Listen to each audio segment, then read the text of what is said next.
I'm Bianca Tarrant, co-founder of Our Cow, and welcome back to Paddock Talk. If you've been following our series, you'll know we love shining a light on the people who put food on our tables, the farmers who do it tough, adapt, and find a way forward. In this episode, we're heading to Queensland's South Burnett region to meet farmer Belle. She's just 25 years old, already running her own beef cattle operations, and was named Queensland's top young farmer for 2025. But Bee's journey to the land isn't what you'd expect.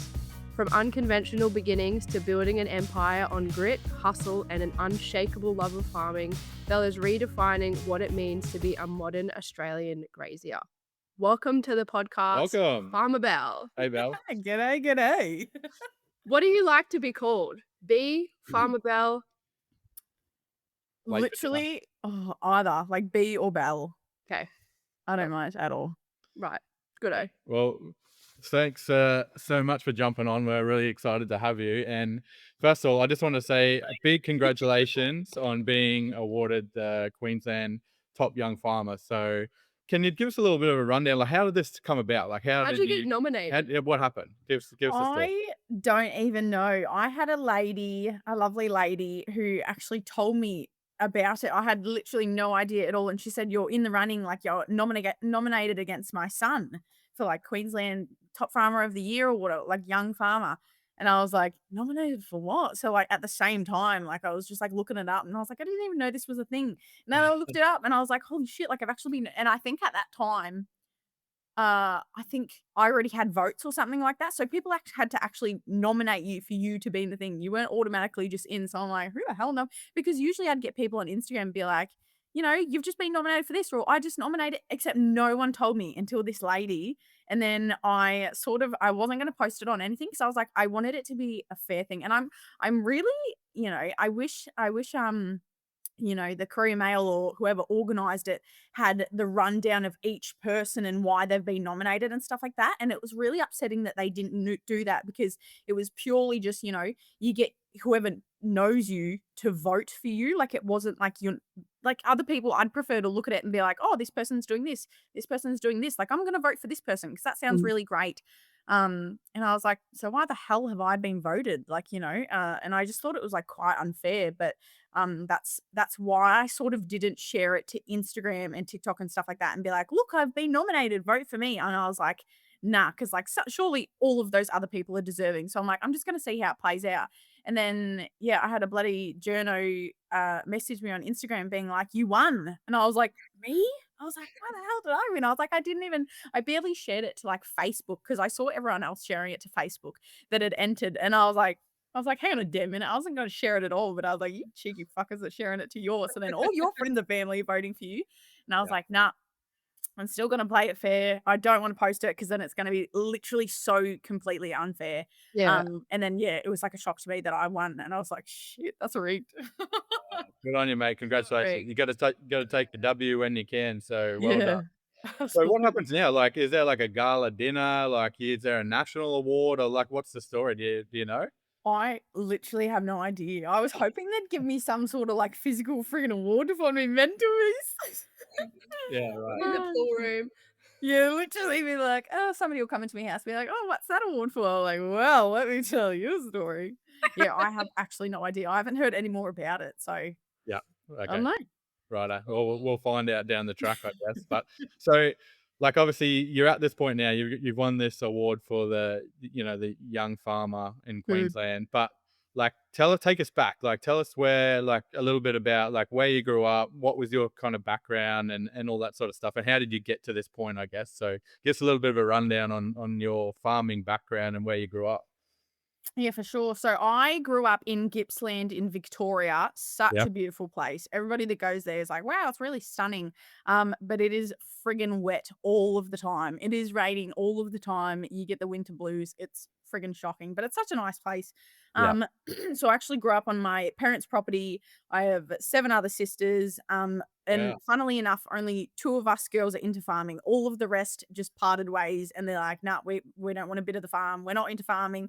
And then, you know, we'd have days where mum and dad would, you know, tee up days where we all had to mark calves or, you know, drench cattle or whatever, and the girls would be complaining, being like, I don't want to be a part of this, and mum and dad were like, you've got to all pitch in. So I would be excited. I feel like I was the only one that was excited, that was like, yes, we're gonna barcast today.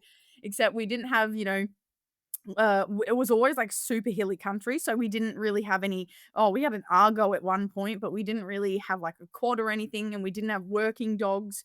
Like I was the first one to get a working dog, so like all of us kids were literally the working dogs. Like we were Kids. walking up and down these friggin' hills, mustering these cattle on fucking foot, and it was friggin' out. So it really shaped us.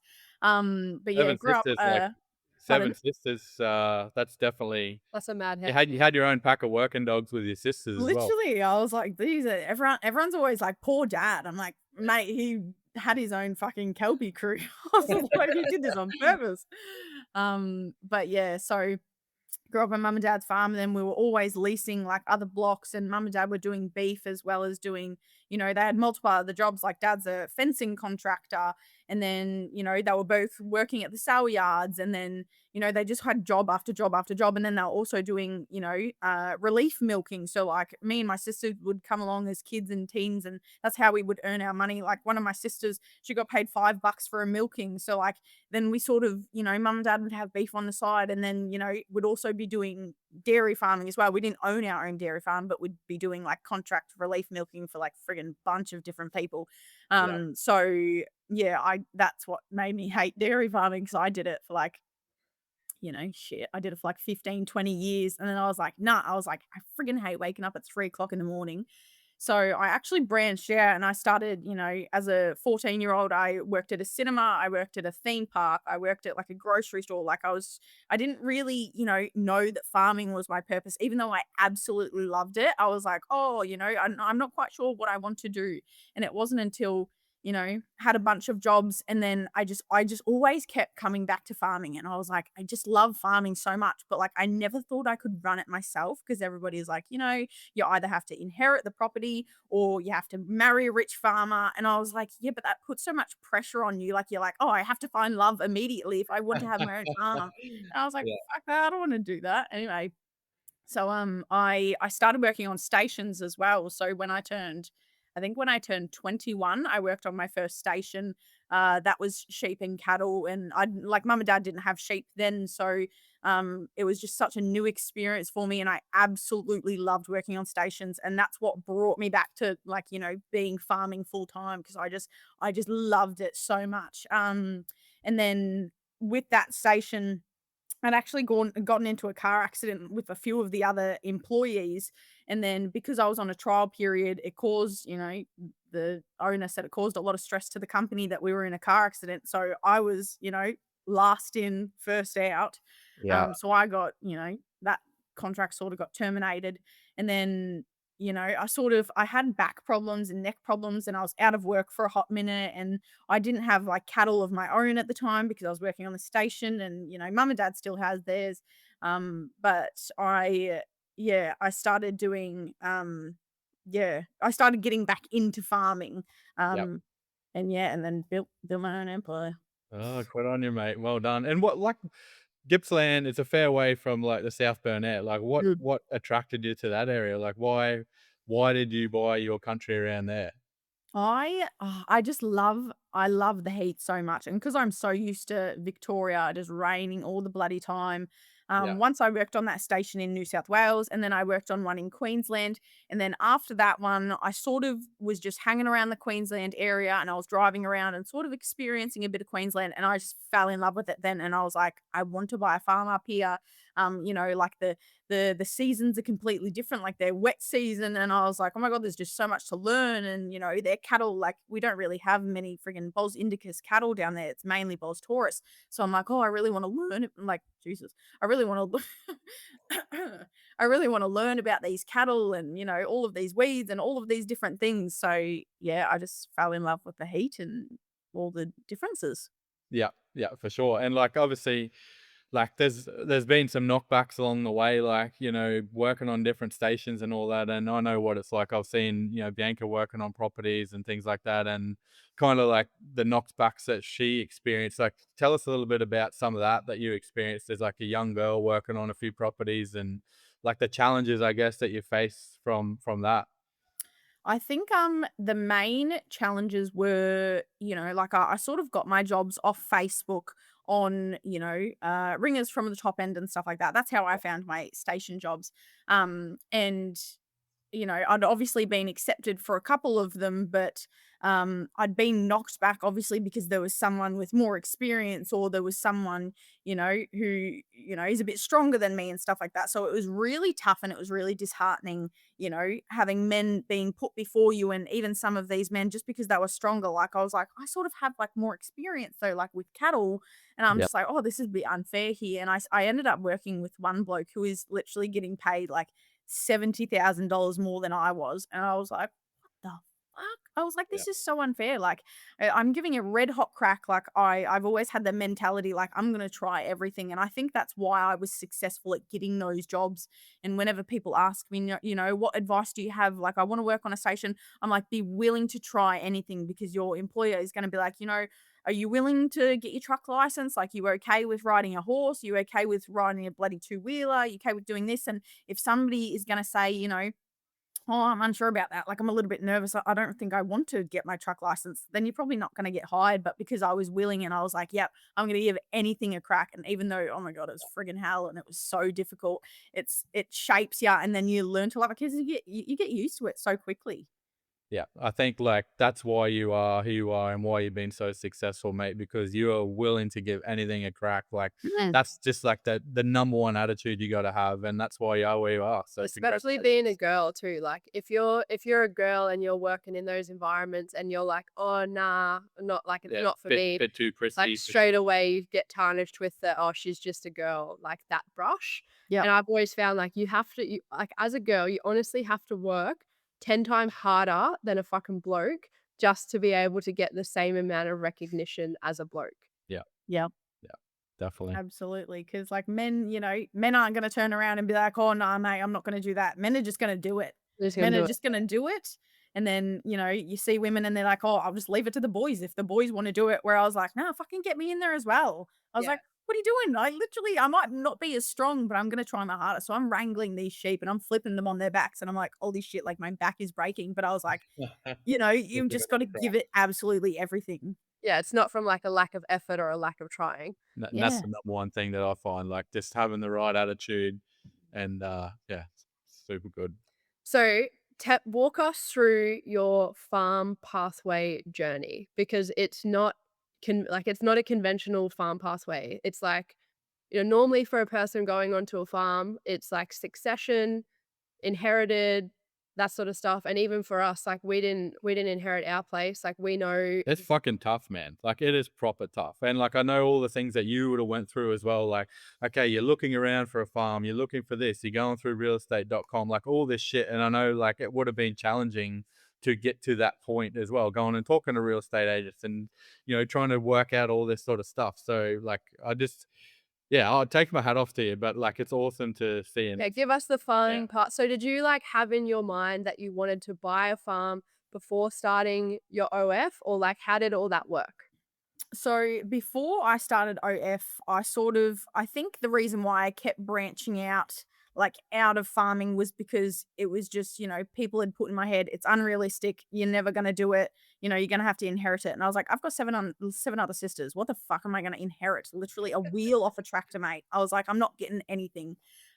So and then once I kept working at cinemas and stuff like that, I was like, this isn't taking me anywhere. Like I'm gonna be working full time for the rest of my life. And I was like, I need to like find a way to make extra money. And then, I started OnlyFans because there was nothing else for me to do. I couldn't work. I couldn't even work on the farm. I couldn't do anything because of my back injury. I couldn't go out and source work because, I was trying to get, sort of workers comp or whatever for my injury.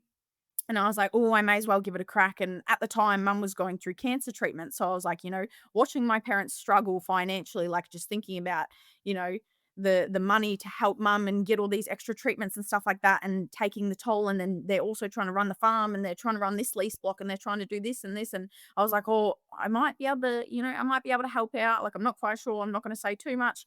And then, yeah, it was the only thing I could do without putting too much effort in. And then, yeah, I got onto it and then I made $10,000 in the first week. And I was like, oh, fuck yeah. I was like, this is going to be good. So then, I think that really boosted me, like I helped my parents out. I still continuously help my parents out, as well as myself, setting myself up. Um, and as soon as that started coming in, I got back into cattle. I was buying my own cattle. I was breeding my own cattle. And I was like, yeah, I was like, this is where I'm meant to be. This is the path. This is literally who I am. I'm always at my happiest when I'm farming. And then I was sort of on the market, even when I was making so much money from OnlyFans.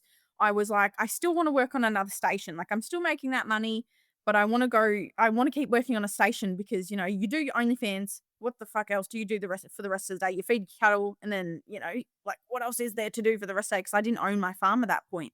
So I was like, I need something else to do. Like I mentally was not in the right space. And I was like, I need a job to do. So I worked on a station in Queensland in Longreach, and it was just so remote that I was actually losing thousands of dollars. I loved the job so much, but I was losing thousands of dollars because I had no reception. So I had to Oh, leave that job because I was like, I love it so much, but I was like, if I'm setting myself up for the rest of my life, I have to sort of do this friggin' OnlyFans thing.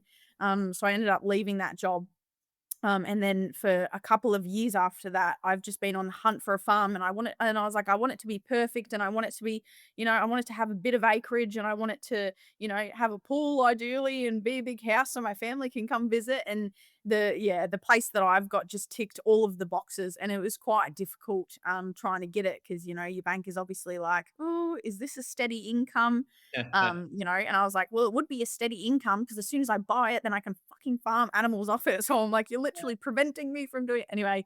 And then I come up to view this property with my parents, and the people were sort of like, because I come up with my parents because I wanted their opinion as well. And, because something I might overlook, dad will be like, oh, hang on a minute, there's no water going to this bloody paddock or whatever.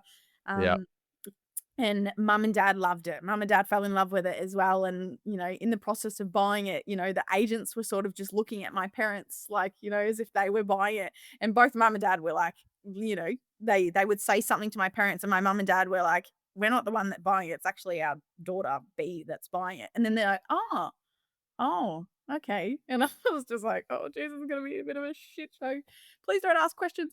Anyway, yeah, and then I bought this place and then I still have lease blocks and I have other properties and, and I've just sort of just built it all up and, it's not, your standard way where you either inherit it and, I've gotten a lot of hate from people being like, you don't deserve this award because you didn't work hard for your money and, you have to no actual farmer earns their money outside of farming to start a farm. And I was like, what the fuck? I was like, you guys crack the shits that, there's companies and shit outside of Australia, non-Australians that are buying up these farms, and you're like, oh my God, like we need to stop them buying our farms. And then when some fucking little Australian might get her money, a different way, buys a farm, then you're cracking the shits as well. And I was like, what the fuck? I'm literally keeping it in Australia. I'm an Australian.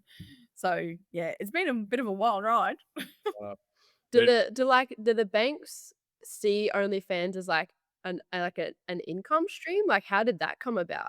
Did you have to try and prove that you had a steady income to get a loan?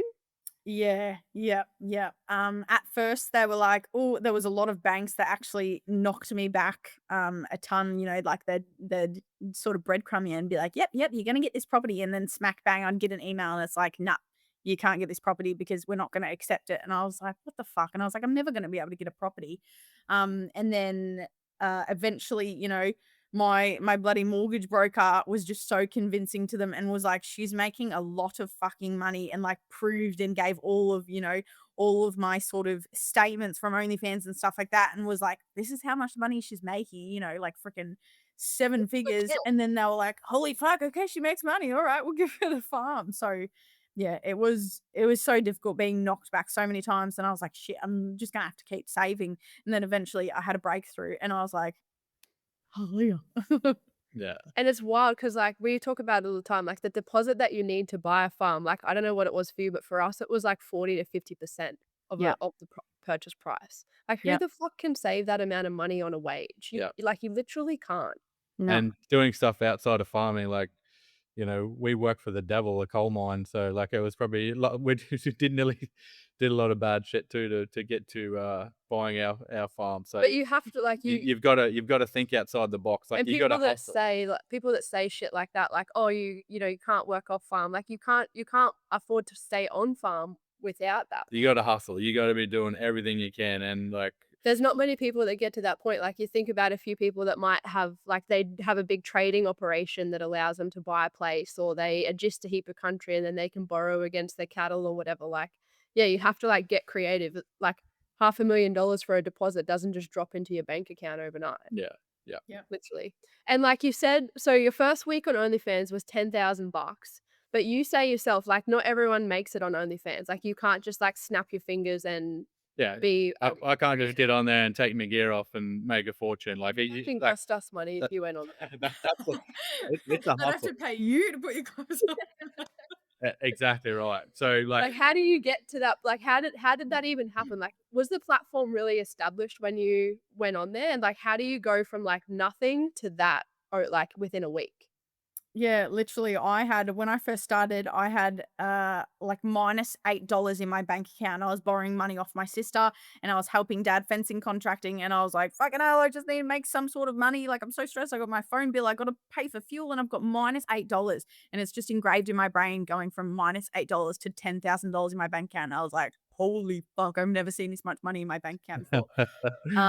And I think the main thing, like, I still have people to this day being like, how did you promote your OnlyFans? How did like, can you give me some tips and tricks? And I look at their profile and they've got 400 followers. And I was yeah, like, you can't just scroll OnlyFans and be like, it's not like TikTok, like, oh, I'm going to follow this person. I'm going to follow this person. I'm like, they need to have your link. They need to know about you already so that they can go to your profile, find your link, and then subscribe. So did And you have at a that, social media following? pardon? Did you have a social media following before? Yeah, so on TikTok, not on Instagram, but on TikTok, I think I had like 40,000 followers, and yeah, I was right. going on TikTok lives at like 2 o'clock in the morning when all of the Americans were on, and like I'd get like, like 2,000 people watching. And I sort of put it out there and I was like, like, I need to earn a little bit of extra money. Like, you guys know I'm not working currently because I was in that car accident. What do you think about me doing this? And so many people were like, yes, do it. And I was just like nervous because obviously you're getting your kid off. Before OnlyFans, I'd literally never sent a nude in my fucking life. And I was like going from being a little good girl to like, holy shit, all of these strange men watching me naked. And that's why my parents were like, what the fuck? Mum's like, keep stuff to the imagination. And I was like, yeah, we'll do, mum. And then I was like, oh, by the way. Anyway, but yeah, so you've sort of got to have some sort of following because they need to know about you already. And I think because I'm so like open and raw and I'm not faking it, and like, no offense to all of the other people, but like they're successful as well. But like, I'm not the type to like, ooh, I just can't imagine myself doing it, like standing in front of a camera and like and like Yeah, yeah. juggling your tits. I'm like, oh shit, I can't do that. So like, I barely promote it on my Instagram. I rarely ever like fucking post about it on my stories. I don't promote it on TikTok. Like, if they find it, they find it because that's just me. And like, I think that's what draws in like a shit ton of customers because they're like, you're not shoving it in our face. And I was like, if you subscribe, you subscribe. Sweet. So what was your platform like before OnlyFans? If you had 40,000 followers before OnlyFans, were you posting like farming stuff, like just your like day in the life sort of stuff? Oh shit, I think it was I can't remember exactly because it's not the account I have now because the old account previously got banned at 222,000. So then I had to restart on TikTok and now Oh, I'm up to 471 or whatever the hell it is. Um but I think when I was working on the first station, that's when I first downloaded TikTok, and I was one of those people that was like, I'm not going to download it. I'm not going to download it. And then yeah. eventually I was like, fuck, I'm so bored out here with one other bloke. I was like, yes, stuff it.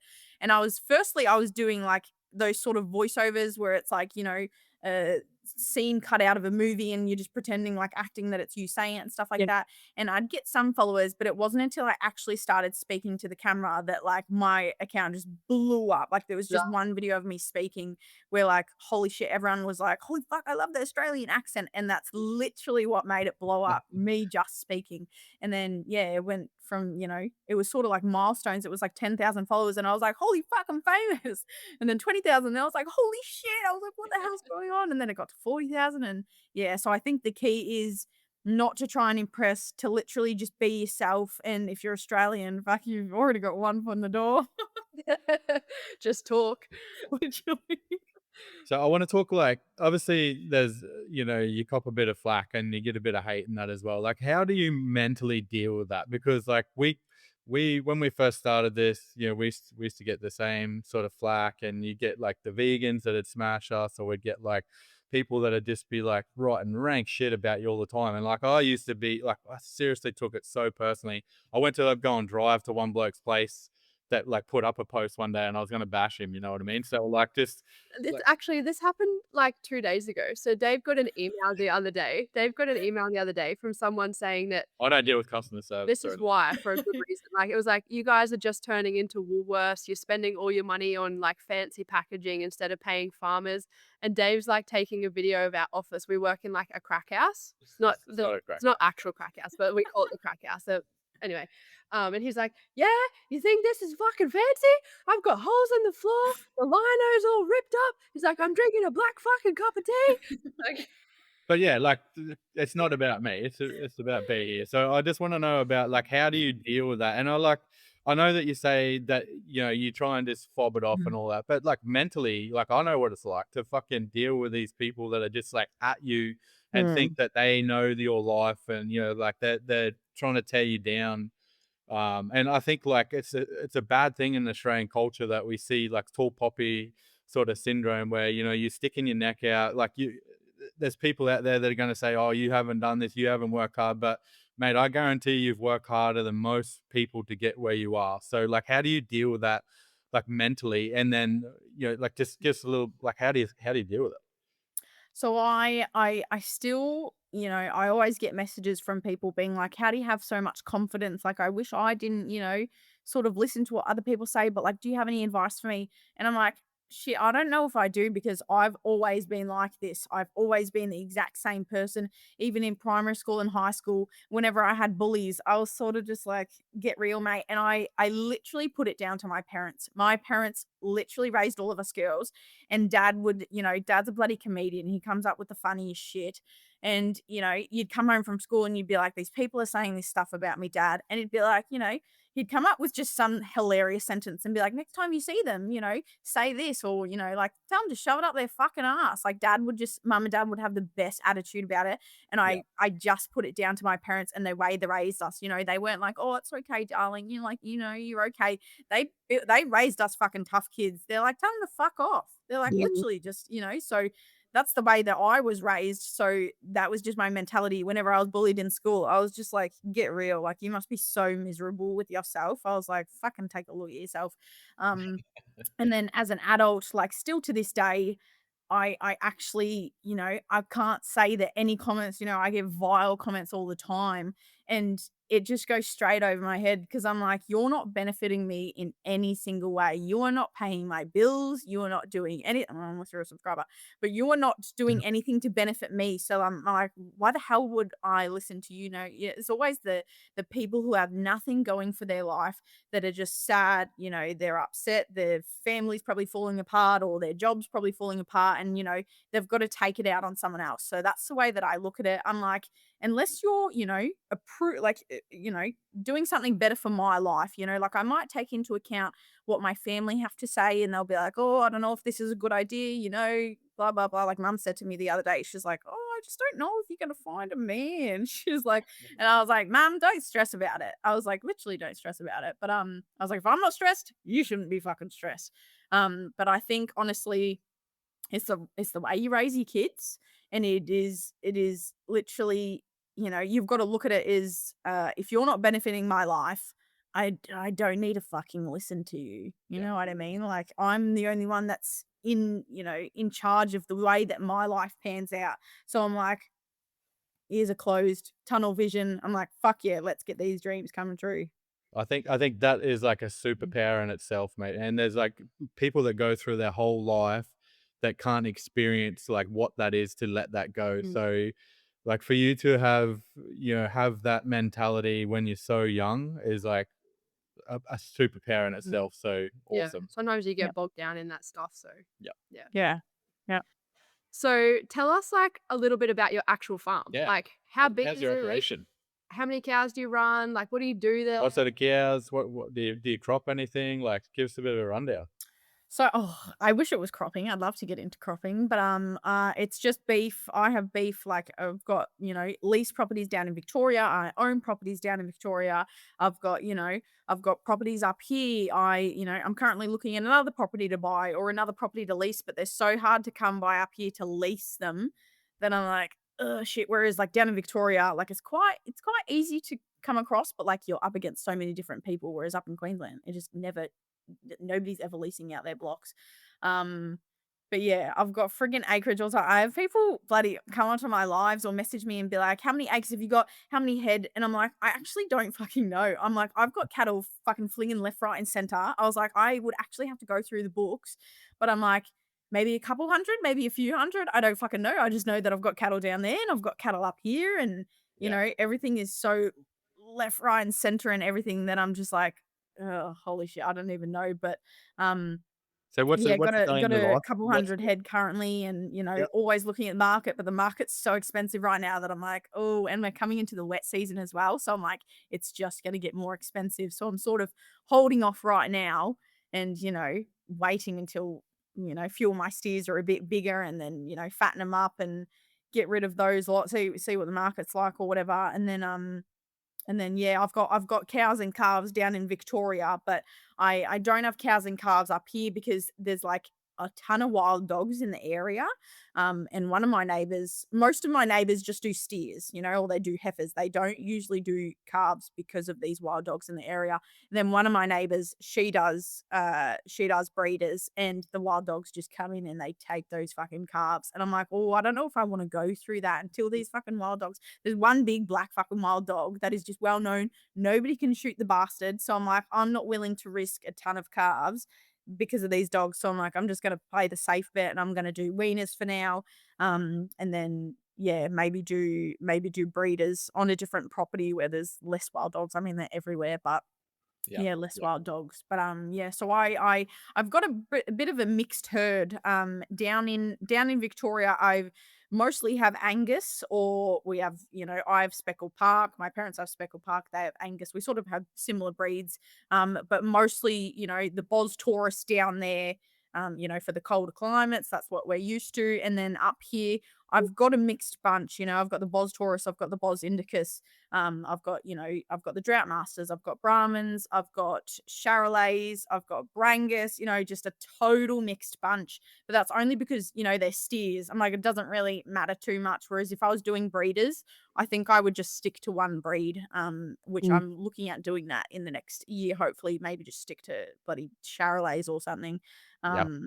But yeah, I'm always sort of planning for the future, being like, oh, how can we better this? And it's a real learning experience going from Victoria, going to, those sorts of cattle to the ones up here and, sort of learning all about them. It's just so bloody fascinating. Yeah, for sure. And like, what's a day in the life look like for you? You got like some contractors helping you out? Are you just on the farm by yourself, like managing?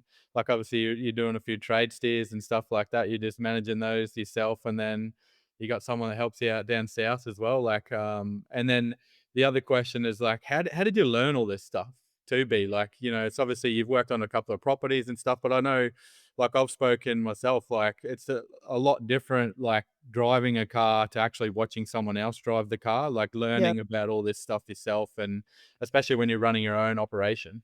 Yeah, so I up in Queensland, I do it myself, and then down in Victoria, Dad takes care of all the animals down there. And then when they go away, it's a bit of a shit show because I'm like, I need someone to look after my property so I can go down there and look after the animals there. Because my sisters aren't really into farming, but like they're like forced to get into farming. So we're like, Mum and Dad need to go away, so you need to look after the fucking animals. Um, but yeah, I mostly look after them up here, and then when it's time to help out down there, mum and dad might be, marking calves and, marking sheep and stuff like that. And I come down when I'm able to. So, we might tee up and be like, all right, we've got to mark calves and sheep. So I'm like, okay, I'll see if I can get the neighbors to look after my property and check in with the freaking chooks and dogs and horses and cattle and freaking everything. And I'm like, surely nothing will go wrong for like a week. Like, please, for the love of God. And so far, so good. So far, so good. Freaking touch wood. But yeah, I'll head down there and I'll help out down there when we've got something big. And then when I'm up here, I've got great neighbors. Like I'm in such a good bloody area that my That's neighbors all. are just willing to help out. And then it's sort of, like it's not like I've done this favor for you, you owe me. It's just like, oh, let me know when you need a hand. And then when they need a hand, they're like, hey, do you have a bit of free time? It's not like, hey, remember that time I helped you out? It's just, oh God, they're the friggin' best. So they help me out. They help me out in the yards if I need to mark any cattle or drench them or whatever. And then I sort of tee it up also when mum and dad come up in the motorhome or fly up or whatever. And I'm like, oh, whilst you're here. So literally next week, mum and dad are coming up and I'm like, great, because I've got to weigh cattle. So I'm like, gotta Perfect. put you to work. But yeah, I obviously learnt a lot from my parents and growing up on the farm. Like I'd be like, why do they do this? And mum and dad are pretty good educators. And sometimes it can be a bit tough. Like dad's like, what do you mean you just don't understand? And I was like, Dad, I don't understand. Like, can you explain it a bit more? And classic dad, friggin' all dads are like that. And then yeah, mostly just experiences like going with mum and dad to do, milking and, just following mum and dad wherever they went, whatever pathways. Like they both worked at the sale yards. So then, I'd come along to the sale yards and I'd be watching the market as a kid and even as a teenager. Like I'd sort of wag school and I'd come down to the sale yards to like watch, what the market's doing. And I'd be like, mum, I don't understand trade cattle and I don't understand like store markets and stuff like that. And they'd explain it to me then.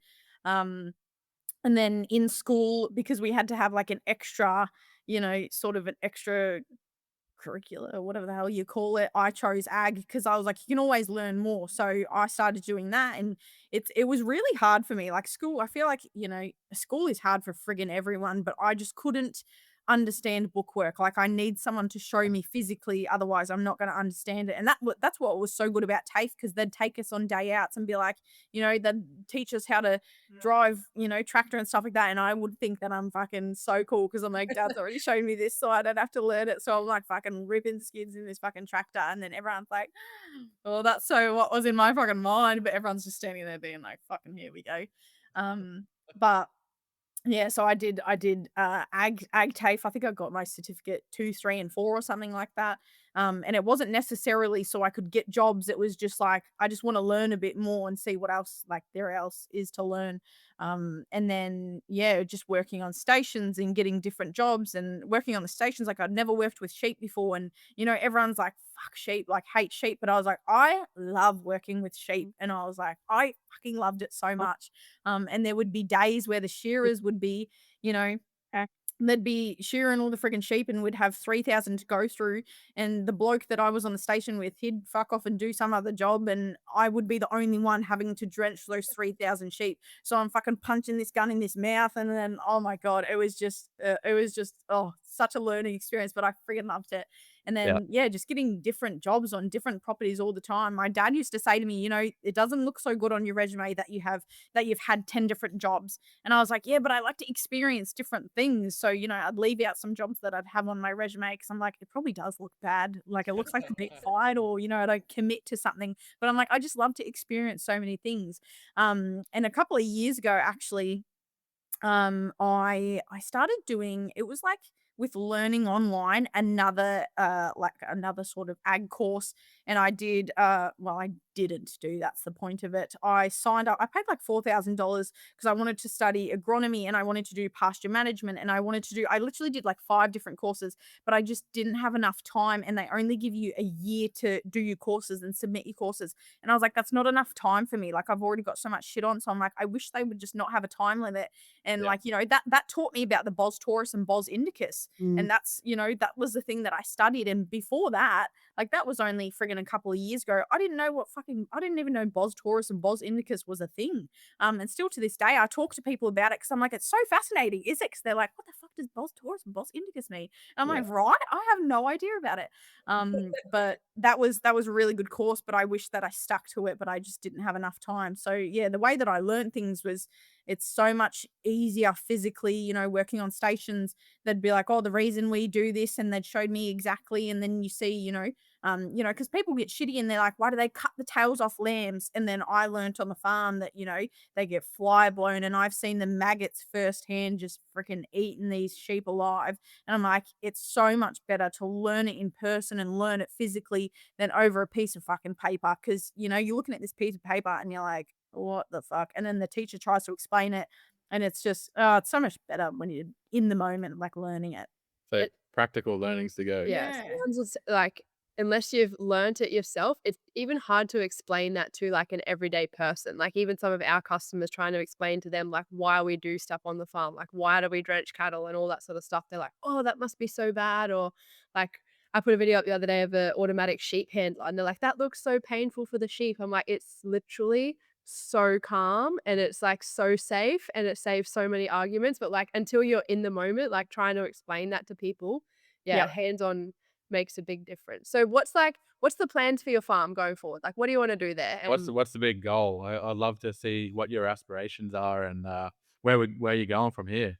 What's the big goal? I think hopefully next year I really wanted to get into stud cattle, but I was like, oh, I feel like Yeah. that's gonna be such a bitch getting into stud cattle and registering every single friggin' calf and doing this. And I was like, maybe that's a little bit too much for me. So I was like, maybe hopefully I'll, hire another young female and teach her along the way. And, because I was always pushed back. So I was like, I know exactly how it's like for young women to get a job. Um, and I was like, maybe I'll hire another young girl. And my plans for the future are, I'd love to just run one breed. I'd love to get it registered. I'd love to get it, known. So it's like, oh, Farmer Belle runs this, this herd or this stud or whatever. And I'd also love to do sort of farm stays. So I'd love to teach people even more, even if they're city slickers, um, people want to come out to the farm. And even if I do sort of, you know, they come and stay on the farm, and there'll be like, I don't know, 5 different families or whatever, and we'll learn to drive a tractor, we'll learn to drive, manual, we'll learn about animal behavior, and tell the difference between a mad bloody cow and something that's calm, the way that they hold their head, the way that they hold their body. Like I just really want to teach people, because it was so hard for me to learn, and until people like dumb it down, you've got to really dumb it down for me to learn. And I think, that's also why I've become a bit successful with my TikTok, because I don't overcomplicate it, and I'm not, I'm really engaged in the video, and it's like talking to friggin' toddlers. Like that's the way that I need to be spoken. So I'm like, I reckon other people are exactly the same, where it's like, somebody might explain about freaking, I don't know, tractors, and be like, you've got to use this stick and you've got to do this and blah, blah, blah. Whereas I'm like, this stick right here, this pushes this up and down, and I'll show exactly that. So I'm like, you've got to really dumb it down. So I'm like, I'd love to hold sort of farm stays and have a stud out there, and, just be known for like certain things. And because one day I'm going to quit OnlyFans, I'm not going to do it for friggin' ever. So I'm like, that'll be sort of my purpose. And I think my parents would love that as well. I think dad would love teaching people to fence, because he's a fencing contractor. And he's really good at dumbing it down as well.